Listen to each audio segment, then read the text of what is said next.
How many times have we seen this behavior from customers and this response from customer service officers? A customer walks in, a hot-headed customer walks in with some complaint or with some misunderstanding, but really angry. And the kind of response that you see from the customer service employees is a very calm response. So we have a hot head right here and we have a calm response right there.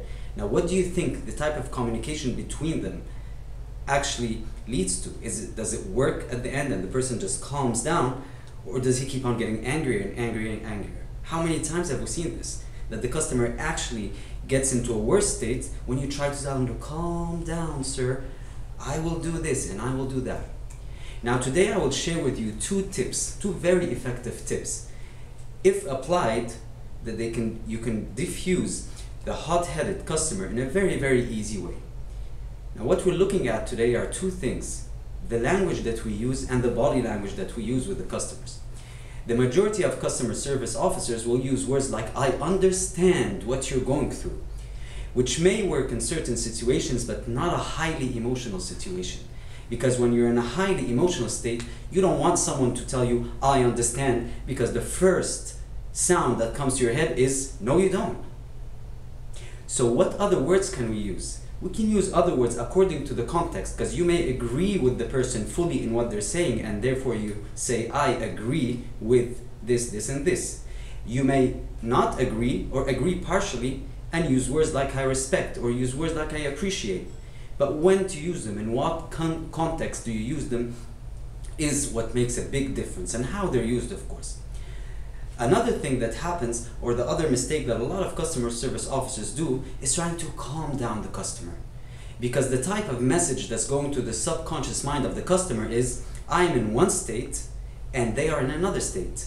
I am right here and they are there. They don't feel me, they don't understand me, they're not on the same level I am right now. Now the customer may not be conscious of this, but this is the subconscious message that gets to them. And therefore the more you try to calm down, the more the angrier they get, and the more the situation can get worse.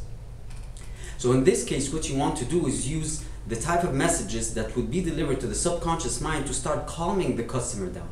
So if he's coming and talking with a high pitch of voice, you need to match this pitch of voice. It doesn't mean that you start yelling just like a customer does sometimes, but it's just to match the high pitch of voice so that they get the message, so that they understand that you are at the same level.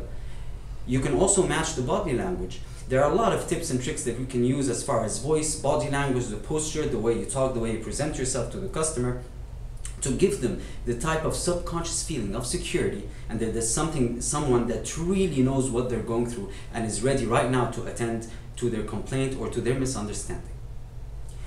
These two tips are two very small tips of our course, EI, Emotional Intelligence in Customer Service, which takes us outside of the regular approach to customer service that has to do with certain skills that we repeat and learn over and over again, and moves us to the psychology of customer service, how to understand the psychological aspect of the customer, and how not to just lock yourself to a certain 4 types of customers, for example, that we deal with, but how to be able to change and more like pace and dance with whatever that comes to the customer service employee.